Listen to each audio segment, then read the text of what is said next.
Hello மக்களே, good news. விரைவில் ration கடைகளில் தேங்காய் மற்றும் கடலை எண்ணெய் கிடைக்கும். ரேஷன் கடை பயனாளர்களுக்கு குட் நியூஸ் ஒன்றை வழங்கியுள்ளார் அமைச்சர் டி.ஆர்.பி. ராஜா. கோத்ரேஜ் குழுமம் சார்பில் தஞ்சாவூர் அருகே உள்ள ஈச்சங்கோட்டையில் பாமாயில் எண்ணெய் பனை விவசாயிகளுக்கான தீர்வு மையம் துவங்கப்பட்டுள்ளது. இதில் விவசாயிகளுக்கு தேவையான பாமாயில் எண்ணெய், பனை செடிகள், பராமரிப்பு கருவிகள், எண்ணெய் பனை விதைகள், அதற்கான உரங்கள் ஆகியவை உள்ளிட்டவை இந்த தீர்வு மையத்தில் வழங்கப்பட உள்ளது.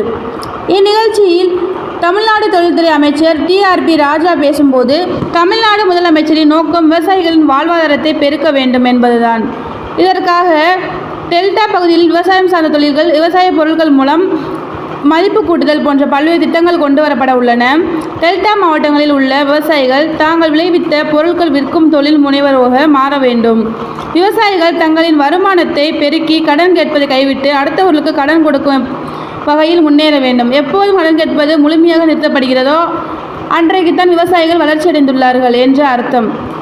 விவசாயிகள் உற்பத்தி செய்யும் நெல், கரும்பு, தேங்காய், பாமாயில் மதிப்பு கூட்டும் பொருட்களாக மாற்ற வேண்டும்.